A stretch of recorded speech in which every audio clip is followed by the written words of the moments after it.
할렐루야. 오늘도 우리 예배 가운데 하나님께서 함께 하시고 우리에게 주시기 원하시는 모든 풍성한 은혜와 은사와 축복을 부어주시는 줄로 믿습니다. 오늘 말씀을 함께 읽을 때 말씀 가운데 살아계신 예수 그리스도의 영이 임하셔서 말씀 한 구절 한 구절이 우리의 심령 가운데 그대로 새겨지는 역사가 있게 하시고 이 말씀을 통해서 우리의 영혼이 살아나고 우리의 삶이 변화되는 역사가 일어나게 되기를 축복합니다. 마가복음 2장 1절부터 12절 말씀 함께 읽습니다. 교독합니다.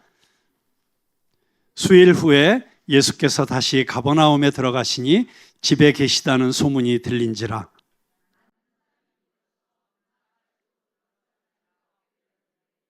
사람들이 한 중풍병자를 4사람에게 메워가지고 예수께로 올세. 무리들 때문에 예수께 데려갈 수 없으므로 그 계신 곳에 지붕을 뜯어 구멍을 내고 중풍병자가 누운 상을 달아 내리니 예수께서 그들의 믿음을 보시고 중풍병자에게 이르시되 작은 자야 내 죄 사함을 받았느니라 하시니 어떤 서기관들이 거기 앉아서 마음에 생각하기를 이 사람이 어찌 이렇게 말하는가 신성 모독이로다. 오직 하나님 한 분 외에는 누가 능히 죄를 사하겠느냐.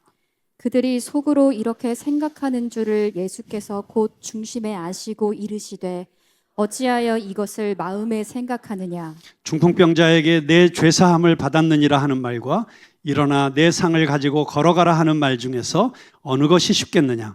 그러나 인자가 땅에서 죄를 사하는 권세가 있는 줄을 너희로 알게 하려 하노라 하시고 중풍병자에게 말씀하시되 내가 내게 이르노니 일어나 내 상을 가지고 집으로 가라 하시니 그가 일어나 곧 상을 가지고 모든 사람 앞에서 나가거늘 그들이 다 놀라 하나님께 영광을 돌리며 이르되 우리가 이런 일을 도무지 보지 못하였다 하더라. 아멘.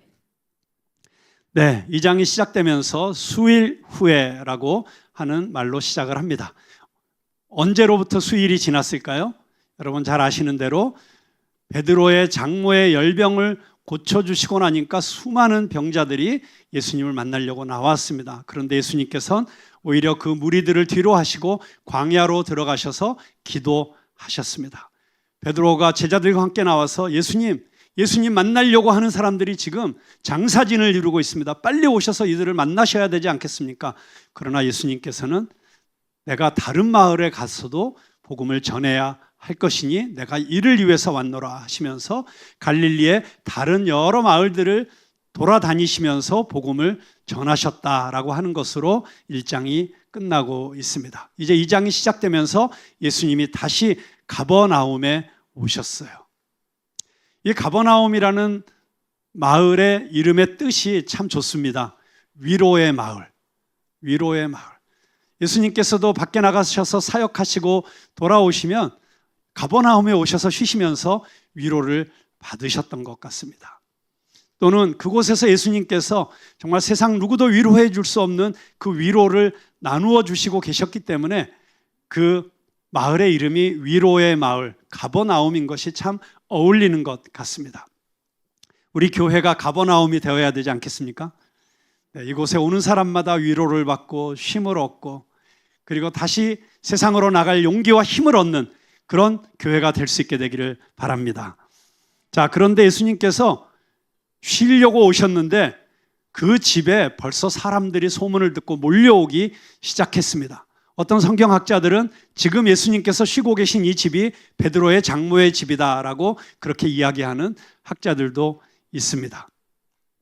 그런데 쉬기는커녕 정말 너무 많은 사람들이 들이닥쳐서 문 앞에도 사람들이 들어갈 자리가 없을 정도로 그 집들에도 가득 차고 문 앞에까지 장사진을 친, 요즘으로 말하면 우리가 산상기도에 갈 때마다 대기 시간 지금으로부터 2시간 하는 고기리 막국수 앞집 같은 그런 분위기라고 생각을 하시면 될 것 같습니다. 자, 그렇게 사람들이 몰려들었을 때 예수님께서는 도를 가르치셨다. 하나님 나라의 도를 그들에게 가르치고 계셨습니다. 그런데 그때 어떤 일이 일어났습니까? 한 중풍병자가 있었는데 이 중풍병자를 예수님께 데려와야겠다고 생각한 사람들이 네 사람에게 그 침상을 들게 해서 그 집 앞에까지 왔습니다. 이들이 왜 이 중풍병자를 데리고 왔을까요? 네, 예수님 앞에 나오면 이 사람의 문제가 해결될 수 있다는 믿음이 있었기 때문입니다. 그들이 예수님 앞에 문제를 가지고 나온 것은 너무나도 올바른 방향으로 발걸음을 내디딘 것이었습니다. 그런데 문제가 있습니다. 너무 사람들이 많아서 이 중풍병자가 예수님 계신 그 앞에까지 갈 방법이 없습니다. 그런데 놀랍게도 이 네 친구들은 포기하지 않고 지붕 위로 올라갑니다. 그리고 지붕을 뜯기 시작했습니다. 우리 아파트가 대세인 한국 같으면 상상할 수도 없는 일이고, 또 단독주택이라도 콘크리트 슬라브가 딱 이렇게 쳐져 있는 우리 같은 이 주거 환경에서는 불가능한 일인데, 워낙 더운 중동 지방에서는 집을 지을 때 지붕을 그렇게 딱딱한 흙벽돌 뭐 이런 걸로 얹지 않고 나무로 이렇게 구조를 만든 다음에 거기다 짚을 얹어서 우리나라 옛날 초가집 비슷한 이런 분위기로 만들었다고 합니다. 그렇기 때문에 이들이 뜯어낼 수가 있었던 거예요. 예수님께서 사람들에게, 방 안에 가득한 사람들에게 지금 천국 복음을 증거하고 계시는데 갑자기 이 위에가 뚫리고 있다고 생각해 보세요. 막 흙먼지가 떨어지기 시작하면서, 지푸라기가 떨어지기 시작하면서 사람들이 웅성거리고 어수선해지기 시작합니다. 우리가 이렇게 조용하게, 이렇게 경건하게 예배를 드리고 있는데 갑자기 저기서 이 동네 지나가던 아이들이 여기가 아이돌 팬사인회 회장인 줄 알고 착각하고 우르르 몰려 들어와 갖고 막 박수치고 이러면서 들어오다가 놀란다고 생각을 해보세요. 말이 안 되는 거죠. 예배가 너무 방해를 받는 거죠. 그런데 놀랍게도 예수님께서는 그렇게 지붕을 뜯고 내려온 그 중풍병자를 바라보시면서, 야, 순서를 지켜야지. 지금 밖에 얼마나 많은 사람들이 지금 안수 받으려고 기다리고 있는 줄 알아? 야단치지도 않으셨고, 지금 말씀을 가르치고 있는 중인데 좀 기다렸다가 만나야지라고 훈계를 하신 것도 아니고, 오히려 그 중풍병자를 보시면서 너무나도 사랑스러운 눈빛으로, 너무나도 따뜻한 목소리로 이 중풍병자를 맞아주시고 이 중풍병자에게 놀라운 은혜와 축복을 선물하시고 계시는 것을 우리가 보게 됩니다. 여기서 이 네 사람, 이 사람들이 성경에, 오늘 읽은 성경에 보니까 이 중풍병자의 친구였다라고 하는 것은 명시적으로 그렇게 표시되어 있진 않아요. 그래도 많은 초대교부들로부터 칼빈 그리고 현대 신학자들에 이르기까지 이 사람들은 단지 뭐 품삯을 받고 이 중풍병자를 여기까지 데리고 온 사람이라든지 이렇게 생각하지 않고 저들은 이 중풍병자와 특별한 관계가 있었을 것이다 라고 그렇게 짐작을 합니다. 칼빈도 그렇게 이야기하고 있습니다. 이들이 중풍병자를 위해서 큰 희생을 감수하고 있는 것, 그리고 사람들이 막고 있을 때 지붕을 뜯어내려고 하는 이 적극성, 이런 것들을 볼 때 이들이 그냥 동네 사람이거나 또는 품삯을 받고 온 사람들이 아니라 이 중풍병자를 지극히 사랑하는 사람들이라는 사실을 알 수가 있습니다. 특별히 5절에 보면 예수께서 그들의 믿음을 보시고 라고 하는 이 말씀 속에서 중풍병자 혼자뿐만이 아니라 이 네 사람의 믿음이 같이 작용하고 있음을 보여줍니다. 우정과 신뢰 관계를 전제로 하고 있습니다. 칼빈이 이 부분을 주석하면서 참된 친구는 그가 스스로 할 수 없는 것을 대신하여 돕는 자라고 하는 주석을 하고 있습니다. 그렇습니다. 우리가 교회에 모여서 함께 예배드리고 정원 모임을 하고 함께 봉사를 하고 함께 전도를 하고 선교를 하는 중요한 이유는 믿음의 동역자를 얻기 위함입니다. 여기서 우리가 평생 서로 격려해주고 위로해주고, 우리가 내 스스로 일어설 수 없는 절망 가운데 빠져 있을 때 손을 잡아서 일으켜주고, 내 힘으로는 돌파할 수 없는 난관에 부딪혔을 때 힘을 모아서 그 난관을 돌파할 수 있도록 도와주는 이런 믿음의 친구들을 얻기 위해서 우리가 교회에 오는 것입니다. 옆에 있는 분들을 바라보시면서 친구가 되어드리겠습니다 라고 고백하시겠습니다. 네, 우리가 중풍병자를 예수님께 데려온 이 친구들처럼 중풍병에 걸려서, 그 당시에 중풍병은 불치의 병이었어요. 나병 다음으로 많은 병이 이 중풍병이었던 것 같아요. 성경에 보면 제일 많이 등장하는 환자들이 나병 환자, 그 다음에 중풍병자입니다. 그리고 이 두 병의 특징이 있어요. 둘 다 하나님으로부터 벌을 받아서 저 병에 걸렸다는 인식을 이스라엘 사람들이 가지고 있었어요. 그러니까 이 사람들은 병에 걸려서 움직이지 못하고 그냥 누워서 남은 평생을 지내야 되는 것도 원통한 일인데, 사람들로부터 저 사람은 틀림없이 죄를 지어서 하나님으로부터 벌을 받은 것일 거야, 다 잘못한 게 있으니까 저런 어려움을 겪고 있겠지, 마치 욥의 친구들이 와서 네가 잘못한 게 없으면 어떻게 하나님께서 너에게 이렇게 벌을 주겠느냐라고 아픈데 소금을 뿌리는 것 같은 이런 사회적 시선, 이런 차가운 편견에 시달리고 있었던 것입니다. 그런데 그런 중풍병자를 불쌍히 여기고 그를 사랑하는 마음으로, 아마 어렸을 때부터 같이 자라났던 친구들이었죠. 친구들이었을지도 모르겠습니다. 그 친구들이 예수님의 소문을 들었어요. 예수님의 병을 고쳐주신다는 소문을 들었어요. 야, 우리 친구도 예수님께 가면 병이 나을지도 몰라. 그 기대를 가지고 이 중풍병에 걸린 친구를 데려오는 이 모습 속에서 오늘 우리 서로가 그렇게, 우리가 중풍병은 아닐지라도, 여러분 중풍병이라는 것이 무엇입니까? 마비된 것이잖아요. 내 힘으로는 어찌할 수 없는, 움직일 수 없는, 일어설 수 없는, 걸어갈 수 없는, 여러분 우리가 그런 상태에 빠질 때가 인생 살다 보면 한두 번입니까? 저 주저앉을 수밖에 없는, 일어서고 싶어도 일어설 수 없는. 제가 한때 우울증을 심하게 앓았던 건 여러분 아시죠? 제가 그 우울증 몇 년 앓을 동안에 정말 그랬어요. 아침에 눈은 떴는데 몸이 움직여지지 않아요. 그냥 누워 있어요. 하루 종일 계속 누워 있으니까 식은땀을 계속 흘려서 침대가 흥건하게 젖어요. 12시에 점심 약속을 했는데 12시가 다 됐는데 안 일어나져요. 저는 그래서 우울증 걸린 분들을 아마 저처럼 잘 이해하는 목사는 없을 거다, 이런 생각을 합니다. 우울증은 부끄러운 병이 아닙니다. 가능하면 오픈하는 게 좋아요. 그래서 서로 도울 수 있어야 됩니다. 그때 저를 도와줬던 사람들이 있어요. 찾아와서 저를 끌어내서 일으켜 세워서 밥 먹으러 가자고, 그리고 저를 위해서 기도해주고 함께 산기도 가자고, 그래서 청계산에 가서 기도를 하면서 그렇게 이 우울증을 이겨내기 위해서 힘을 썼던 그 시절을 기억합니다.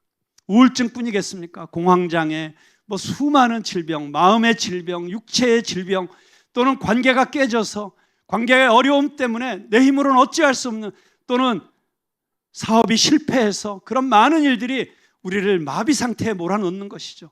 내가 정말 하나님의 영광을 위해서 살고 싶지만, 하나님을 위해서 뭔가 거룩한 일을 하고 싶고, 전도하고 봉사하고 싶고, 많은 것들을 하나님께 드리고 싶고, 그렇지만 그럴 수 없는, 그냥 완전히 묶여있는 것 같은 그런 상태에 있는 사람들을 우리가 이 친구들처럼 찾아가서 예수님 앞에 나가자고, 우리의 마지막 소망은, 유일한 소망은 오직 예수 그리스도라고, 예수 앞에 나가면 이 문제가 해결될 수 있다고 용기를 주고 힘을 내면서 네 힘으로 혼자 갈 수 없으면 내가 같이 가줄게, 손잡고 이끌어주는 이런 친구들이 있다는 것이 얼마나 축복된 일입니까? 저는 우리 서로가 그렇게 우리 스스로 신앙적인 슬럼프에 빠졌을 때, 내 힘으로 일어날 수 없을 때, 또는 인생의 어려움 가운데 빠져 있을 때 판단하지 않고 정죄하지 않고 욥의 친구들처럼 더 상처를 주지 않고 오히려 예수님께 나가자고, 같이 기도하자고, 서로를 이끌어줄 수 있는 그런 아름다운 성도의 교제가 있게 되기를 주님의 이름으로 축복합니다. 우리도 누군가의 도움으로 예수님 앞에 나오지 않았습니까? 그렇다면 우리도 중풍병에 걸린 것처럼 혼자 힘으로는 일어설 수 없는 사람들을 예수님 앞으로 나오도록 돕는 친구들이 되기를 소망합니다. 사람을 살리는 믿음은 그 문제가 무엇이든지 예수님 앞에 나가면 해결될 수 있다고 믿는 것입니다. 여러분, 그 믿음이 있으십니까? 오늘 여러분 인생에 많은 문제를 갖고 살아가고 계시죠. 쉽지 않습니다. 인생 산다는 게 결국 문제를 해결해 나가고 문제를 극복해 나가는 게 인생이더라고요. 우리 인생을 네 글자로 표현하지 않습니까? 계좌이체가 아니고 네 글자, 인생을 표현하는 네 글자. 생로병사.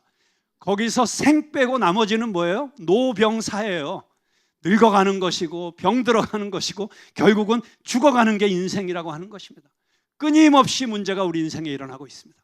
근데 그 문제가 일어날 때 우리의 가장 근본적인 문제 해결자 되시는 분은 오직 예수 그리스도이심을 믿으시기 바랍니다. 내 인생에 내 힘으로 해결할 수 없는 문제가 닥쳐왔을 때, 정말 홍해 바다가 내 앞을 가로막고 있는 것 같을 때, 뒤에는 애국 군대가 쫓아오는 것 같은 이런 긴박한 상황일 때, 여러분 사람에게 의지하시겠습니까?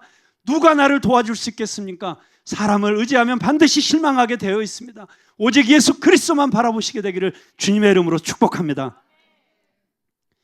그런데 예수님 앞에 나가려면 쉽지 않아요. 시험이 있어요. 반드시 어려움이 있어요. 이상하게 멀쩡하게 잘 살다가도 나도 좀 하나님 믿어볼까? 예수님 믿어볼까? 하면 이상하게 어려움이 생기고 이상하게 문제가 생기고, 그런 일들 아마 많이 경험해 보셨을 거예요. 정말 사단이 우리를 가만히 내버려 두지 않습니다. 우리 교회가 정말 하나님께서 주시는 축복과 은혜를 가지고 정말 교회의 사명처럼 문화와 예술을 통해서 땅끝까지 복음을 전하는 교회, 청년들을 일으키는 교회, 정말 구름처럼 청년들이 몰려오는 교회, 이런 교회를 향해서 나아가려고 할 때 반드시 시험이 있고 어려움이 있게 돼 있어요. 그런데 그렇게 시험이 닥치고 어려움이 닥치면 주저앉고 포기하고 실망하고 낙심할 것이 아니라 우리는 이 내 친구의 믿음을 본받아야 될 줄로 믿습니다. 이 내 친구들은 어떻게 했습니까? 사람들이 너무 많아서 예수님 앞에 갈 수가 없을 때, 이 난관 앞에서, 이 장벽 앞에서 그들은 상상치도 못하는, 남들이 생각도 못하는 완전히 창의적인 놀라운 대안을 만들어냈다고 하는 것입니다. 제 목회 멘토 되시고 제가 너무나도 존경하는 우리 하용조 목사님께서, 거기는 목사들이 워낙 많으니까 목사만 100명이 넘었어요. 그러니까 목회 사관학교라는 걸 이제 연초면 꼭 하셨어요. 그리고 그 목회 철학, 우리 온누리교회 목회는 이런 것이다라는 거를 쭉 가르치셨는데, 제가 지금도 그 목회 사관학교의 가르침 가운데 잊지 못하는 가르침이 있어요. 목사님이 뭐라고 말씀하셨냐면, 목회는 지붕을 뜯는 거야. 목회는 지붕을 뜯는 거야. 목회하다 보면 이제 여러분들 나가서 단독 목회하고 교회 개척하고 하다 보면 어려움이 많을 거야. 장벽이 생길 거야. 내 힘으로는 뚫고 나갈 수 있는 어려운 문제에 부딪히게 될 거야. 그런데 그때 물러서고 포기하면 안 돼. 지붕을 뜯는 믿음이 필요해 라고 가르치셨던 것을 기억합니다. 여러분, 그렇습니다. 어디 목회뿐이겠습니까? 우리 인생 살아가면서 언제나 힘들고 어려운 일들은 닥쳐오게 되어 있습니다. 그런데 그럴 때마다 좌절하고 실망하고 낙심하고 주저앉으면 아무것도 이루어낼 수 없습니다. 그런데 우리가 어떤 난관이 닥치더라도 하나님이 함께 하시면 반드시 이길 수 있어. 하나님이 함께 하시면 만약에 이 홍해가 갈라지지 않으면 나로 바다 위를 걷게 하실 거야. 이런 놀라운 창의적인 상상력과 발상을 가지고 제3의 길, 창의적인 대안을 찾아내는 사람들을 통해서 하나님은 지금도 일하시고 계시다는 것입니다. 그렇습니다. 우리 인생 살다 보면 내 힘으로는 어찌할 수 없는 어려움이 닥칠 때가 있습니다. 그런데 그때 눈앞에 보이는 현상을 보고 상황을 보고 환경을 보고 주저앉는 것이 아니라 하나님이 함께 하시면 나로 날아오르게 할 줄로 믿습니다. 그렇게 믿음을 가지고 도전하는 자들을 통해서 하나님은 이 시대에 새로운 길을 여시고 새로운 역사를 이루어 주실 줄로 믿습니다. 저는 저와 여러분이 그런 믿음으로 충만한 믿음의 사람들이 되기를 간절히 축원합니다. 그렇습니다. 우리가 사람을 살린다는 것은 쉬운 일이 아닙니다. 한 영혼이 천하보다도 귀하다고 주님은 말씀하셨습니다. 정말 그 한 영혼을, 천하보다도 귀한 한 영혼을 하나님 앞에 나오게 하기 위해서, 그가 가진 문제를 해결해 주기 위해서, 그가 가진 문제를 해결해 주실 수 있는 유일하신 구세주 되신 예수 그리스도 앞에 나아오게 하는 데는 결코 만만치 않은 어려움과 도전들이 기다리고 있을 것입니다. 그런데 그럴 때 남들이 생각할 수 없는, 인간적으로는 상상할 수 없는 그런 창의적인, 그래서 저는 이 창의적이라는 말을 너무 좋아합니다. 크리에이티브, 뻔한, 그냥 남들이 다 해보는 그런 시도가 아니라 남들이 전혀 생각하지 못한 그 길을 가는, 저는 그게 우리 푸른나무교회 데스티니라고 생각해요. 푸른나무교회는 상상할 수 없는 방법으로 문제들을 해결해낼 수 있는 그런 창의적인 대안을 만들어내는 교회 공동체가 되어야 될 줄로 믿습니다. 사실 요즘 우리 교회 생각하면 제가 참 답답합니다. 가슴이 이걸 뭐라고 표현해야 될지 꽉 막혀 있는 것 같고, 주님 다 해결해 주실 줄로 믿습니다. 주님이 다 이루실 줄로 믿습니다 라고 하면서도 인간적으로 생각하면 답답한 거예요. 뭐가 답답하냐? 우리 주일학교 어린이들이 지금 부흥하고 있어요. 지금 예배드리고 있는 공간이 꽉 찼어요. 지금 상황에선 딱 좋대요. 그런데 여기서 한두 명이라도 더 들어오면 불편해지기 시작하는, 우리 중고등부도 부흥하고 있어요. 근데 우리 중고등부 아이들이 마음 놓고 예배드릴 공간이 필요하고, 정말 우리 앞으로 자녀들을 가진 젊은 30, 40대들이 많이 우리 교회로 올 것 같아요. 그런데 그들이 왔을 때 우리 아이들을 맡기기에 너무 좋은 교회구나, 우리 아이들 친구들까지 다 데려오고 싶다라고 하고 싶은 그런 교회가 되기 위해서 공간이 필요하고, 뿐만 아니라 우리 교회가 작은 교회지만 전국구 교회이기 때문에 성도들이 정말 온 사방에서 오고 있어요. 그러니까 정원 모임을 주중에 지역에서 할 수가 없어요. 주일날 온 김에 여기서 다 해결해야 돼. 주일날 여기서 온 길에 해결하려고 하니까 예배 끝나고 식당에 가서 밥 먹어야죠. 밥 먹으면 또 카페에 가서 커피 마셔야죠. 기본 한 2만 원씩은 드는 거예요. 한 달에 5주 있는 날은 10만 원. 이게 기본이에요.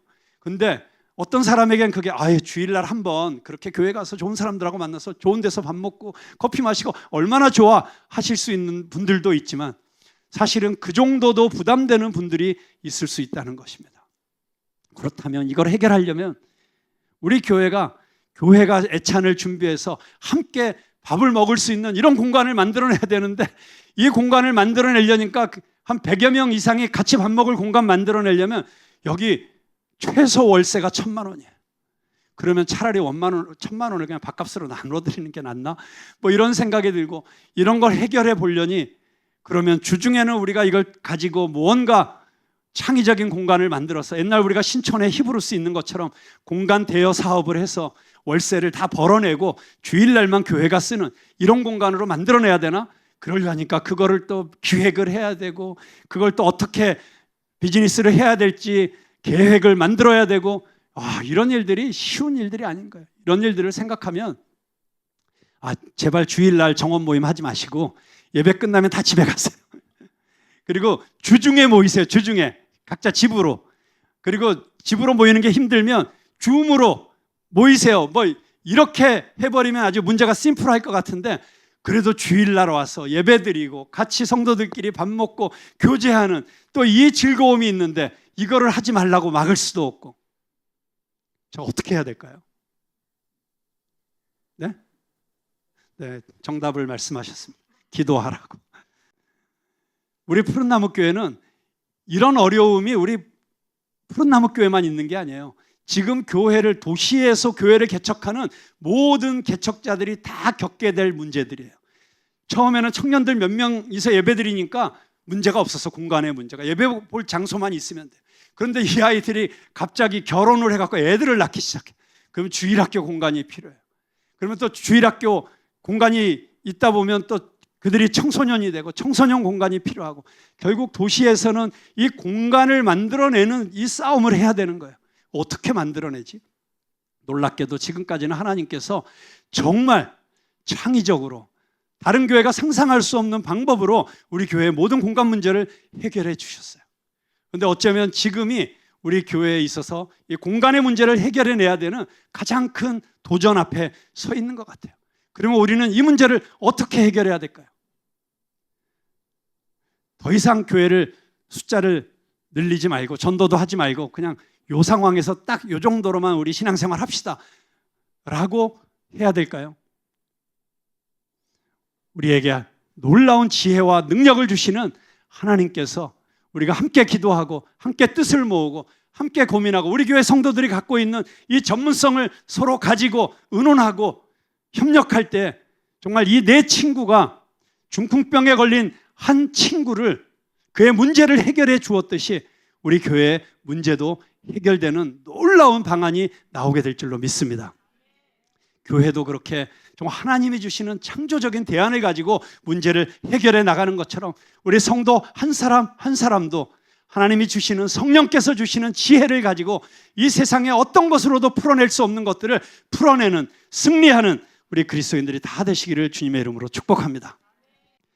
자, 그런데 이 중풍병자를 바라보시면서 예수님께서 첫 말씀이 그 중풍병자를 부르셨어요. 뭐라고 부르셨죠? 작은 자야라고 부르셨죠? 작은 자야.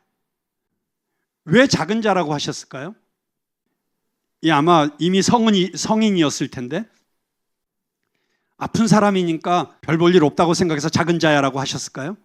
그게 아니고, 우리 저기 미국에서 오신 목사님이 아들아라고 얘기하셨는데, 그 영어 성경에는 아마 그렇게 돼 있을 것 같아요. 헬라어로는 테크논하고 부르신 거예요. 테크논. 근데 이 테크논이라는 단어가 어떤 단어냐면 아이라는 뜻이에요. 자녀라는 뜻이에요. 아들아 라고 부르신 거예요. 이 사람을 보고 작은 자야 라고 그냥 별 볼 일 없는 사람처럼 그렇게 부르신 게 아니고, 사실은 이미 이 중풍병자의 믿음을 보시고, 자, 여기서 퀴즈. 이 중풍병자는 예수님 앞에 나오면 자기 병이 나을 수 있다는 믿음이 있었을까요? 없었을까요? 예수님은 저들의 믿음을 보시고 그러셨잖아요.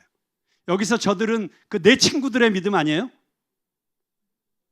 아니에요? 포함이에요. 네, 맞습니다.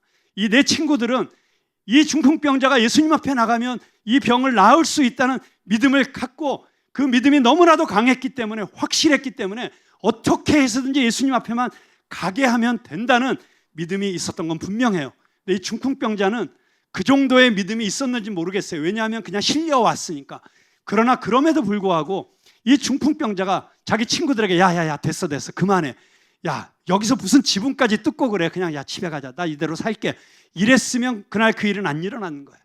이 중풍병자도 어느 정도의 믿음을 갖고 있었는지 모르지만 최소한 우리 친구들이 이렇게 나를 예수님 앞에 데려가려고 하는데 못 이기는 척 그냥 가자.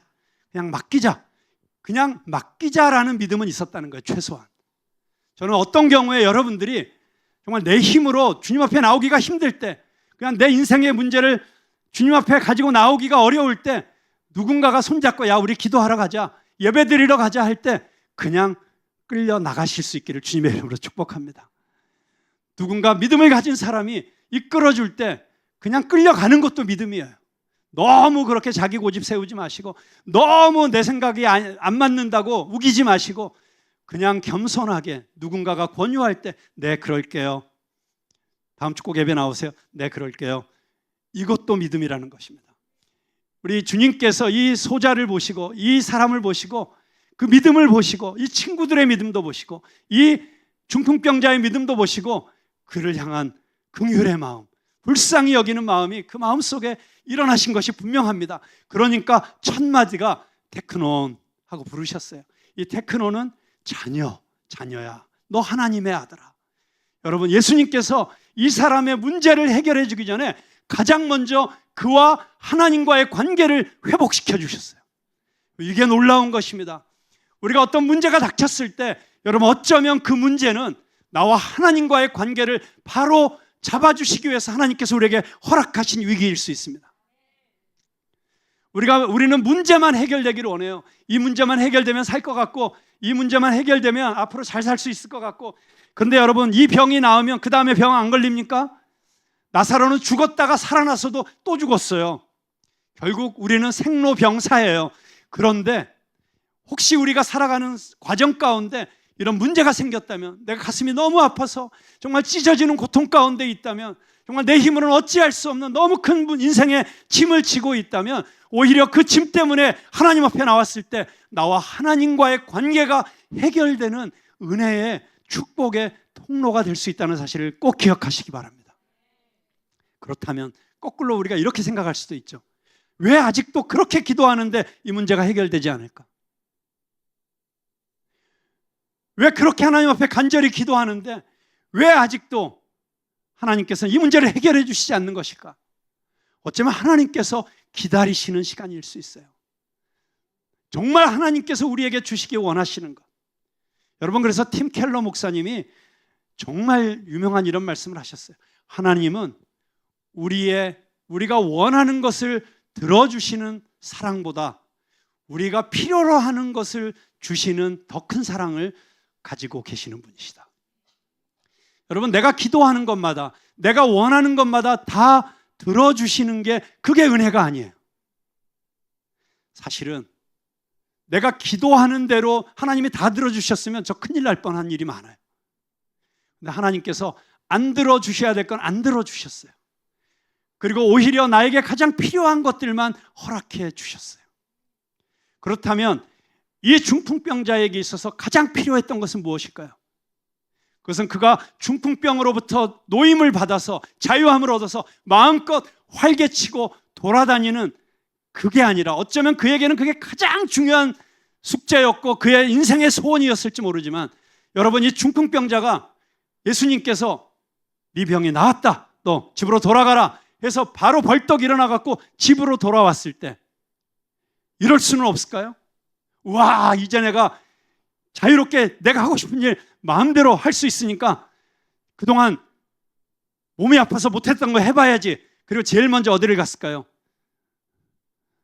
룸살롱에 가고 나이트클럽에 가고 그리고 놀러 다니고 막 이러면서 그 되찾은 건강을 가지고 자기 인생의 즐거움과 쾌락을 위해서 자기 시간을 낭비하는 삶을 살았다고 생각해 보세요.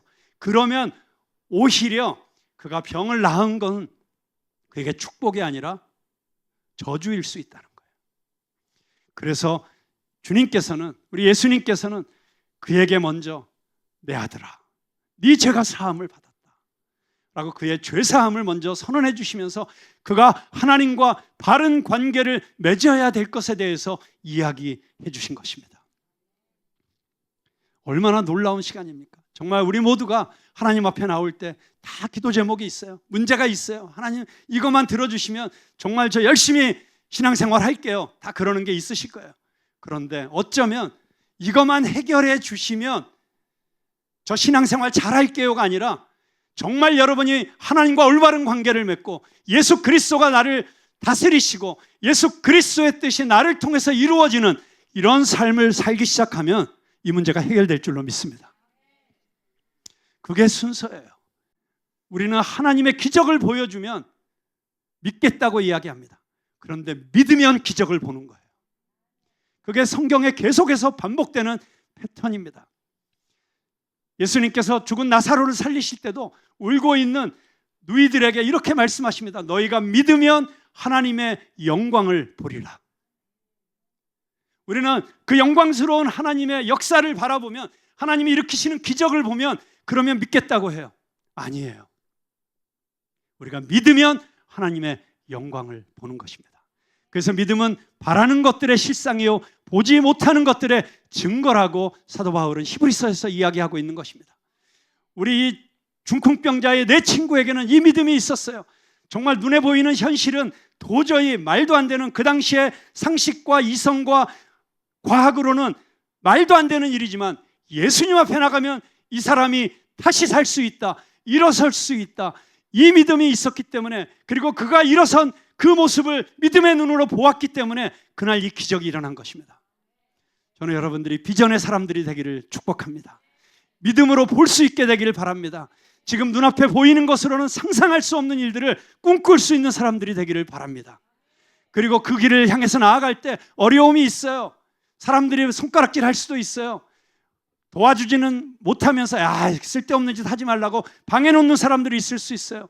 그럼에도 불구하고 하나님이 나에게 보여주신 그 꿈과 비전을 향해서 끝까지 돌파하면서 뚫어내면서 남들이 상상할 수 없는 창의적인 대안을 만들어 가면서 달려나가는 저와 여러분들 다 될 수 있기를 주님의 이름으로 축복합니다.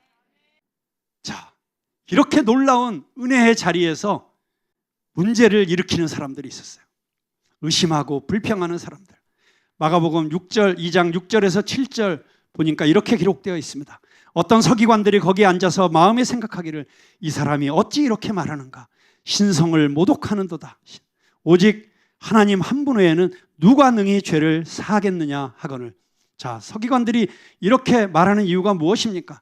그들은 구약 율법을 전문적으로 연구하고 가르치는 전문 신학자들이었어요. 교회사를 보면 평신도들이 문제 일으킨 적은 거의 없습니다. 대부분 다 신학자들이 이단을 만들고 이상한 이론을 만들어요. 그들이 알고 있던 정통 유대 신학에 따르면 죄 사함은 오직 하나님만이 행할 수 있는 행위였습니다. 인간이 내가 네 죄를 사했다라고 말한다면 그것은 하나님의 권한을 침범하는 신성 모독이라고 생각했습니다. 그런데 과거의 선지자들도 너희들의 죄가 사함을 받았다라고 선언한 적이 있어요.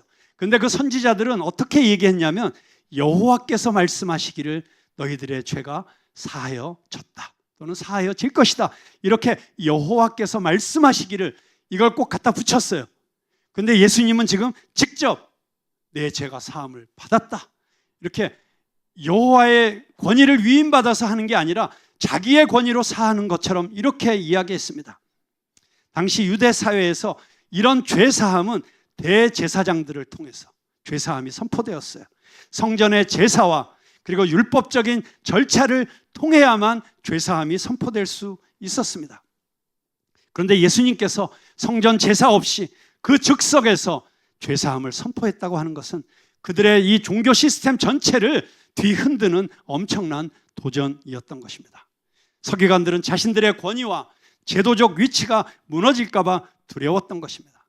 더군다나 그들은 메시아가 올 것을 기다렸지만 그들의 메시아는 정치적 해방자였지 이 죄의 문제를 해결해 주시는 하나님 자신은 아니었습니다.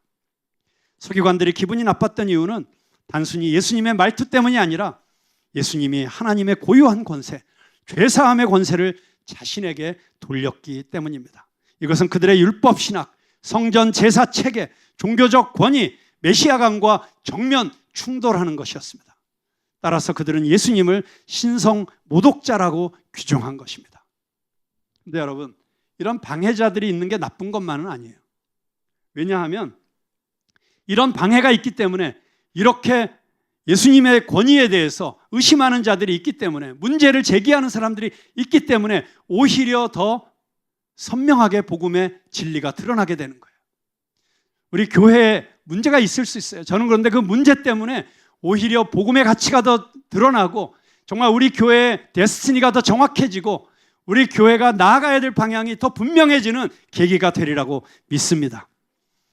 예수님께서 내 죄사함을 받았느니라 라고 선포한 이것 때문에 서기관들이 비판하고 의심하고 문제제기를 하는 이것 때문에 역설적이게도 예수님은 단순한 선지자나 교사가 아니라 죄를 사하실 권세를 가지신 하나님 그분이시라는 사실을 우리에게 선포하게 되는 것입니다.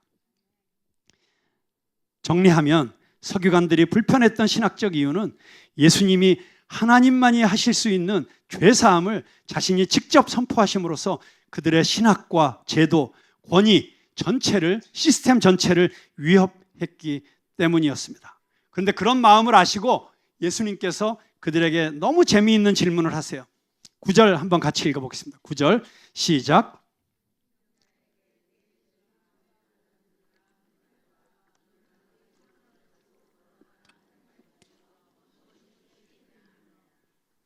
자, 한번 여러분들에게 묻겠습니다. 내 죄 사함을 받았느니라 하는 말하고 내 상을 가지고 일어나 걸어가라 하는 말하고 어떤 게 더 쉽습니까?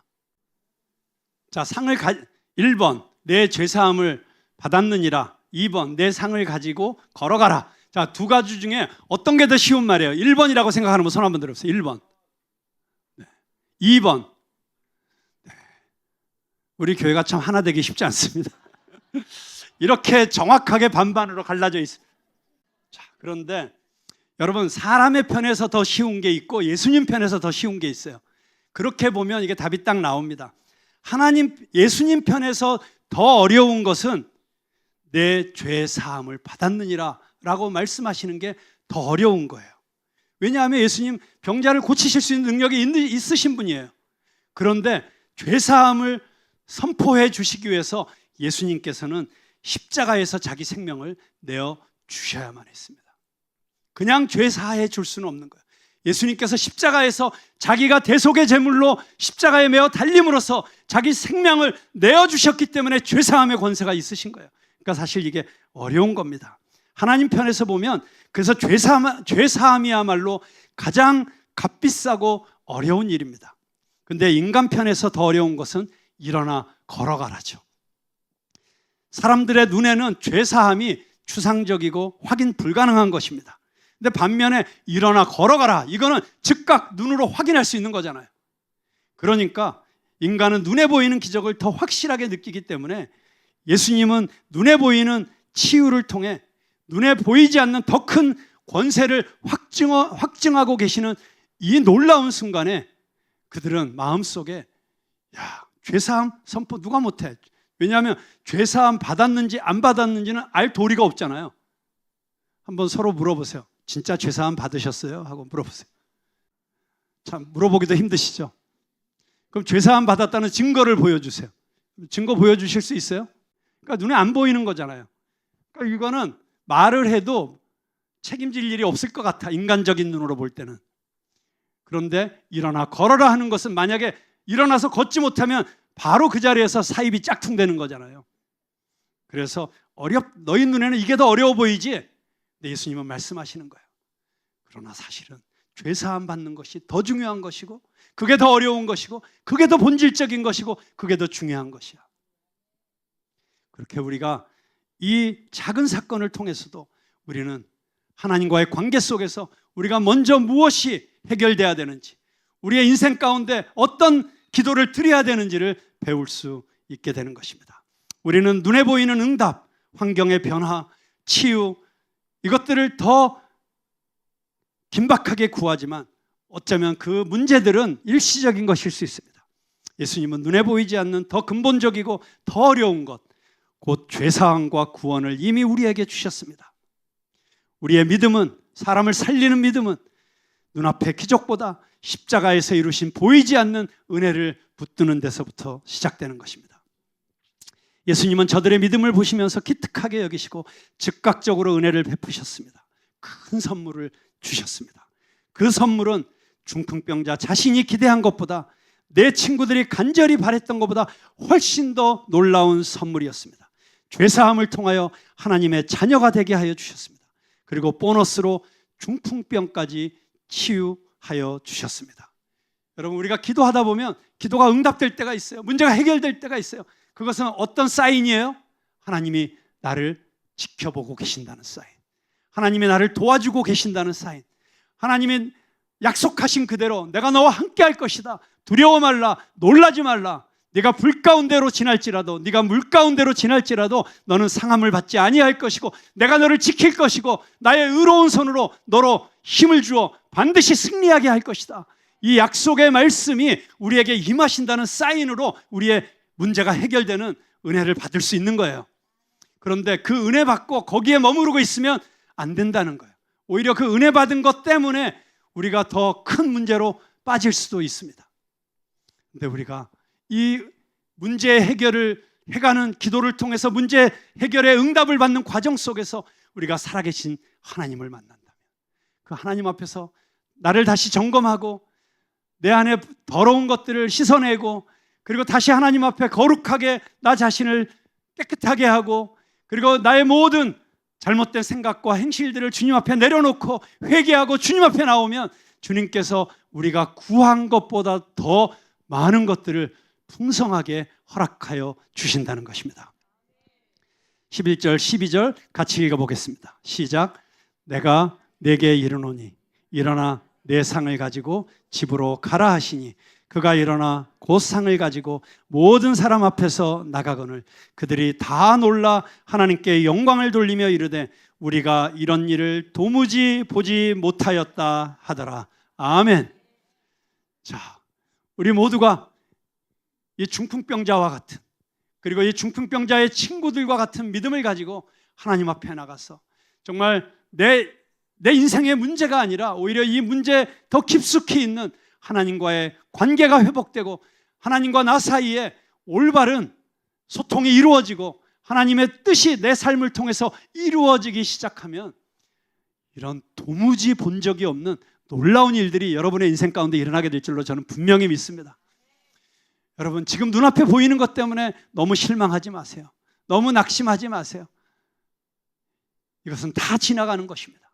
그러나 이 과정 속에서 하나님을 붙잡고 정말 예수님을 붙잡고 예수 그리스도의 말씀 앞에 내 생명을 걸고 그래 지붕이라도 한번 뜯어보겠다, 그런 결단을 가지고 도전하면 하나님께서 여러분의 인생 가운데 모든 사람들이 깜짝 놀라게 만드는 엄청난 역사들을 이루어 주실 줄로 믿습니다. 여러분 혹시 중풍병자처럼 지금 어딘가에 마비되어 있습니까? 여러분 마음 한구석에 무엇인가가 뭉쳐 있어서 여러분 마음이 열리지 않게 하고 있습니까? 여러분의 의식 속에 꽉 짜여진 프레임 때문에 내가 벗어나질 못하고 이거에 갇혀서 내가 정말 누려야 되는 그 놀라운 은혜의 삶을 누리지 못하고 있습니까? 예수 그리스도의 이름으로 자유케 될지어다. 일어날지어다. 일어나 걸을지어다. 중풍병자가 일어나서 상을 들고 걸어나가는 걸 보며 수많은 사람들이 하나님께 영광을 돌렸던 것처럼 저희 푸른나무 교회를 바라보며 또 우리 푸른나무 교회 성도들 한 사람 한 사람의 삶 가운데 일어나고 있는 놀라운 하나님의 역사를 바라보며 수많은 사람들이 깜짝 놀라며 하나님께 영광을 올려드리게 될 줄로 믿습니다. 우리 다 함께 그 하나님 앞에 주님, 정말 사람을 살리는 이 믿음, 나의 현실을 뚫어내는 믿음, 홍해를 가르는 믿음, 이 믿음 가지고 살겠습니다. 하나님이 나와 함께 하시면 불가능한 것이 없는 줄을 믿습니다. 하나님께 내 모든 짐과 문제를 다 맡길 수 있게 하여 주시옵소서. 우리 주님 앞에 잠시 기도하는 시간 갖도록 하겠습니다.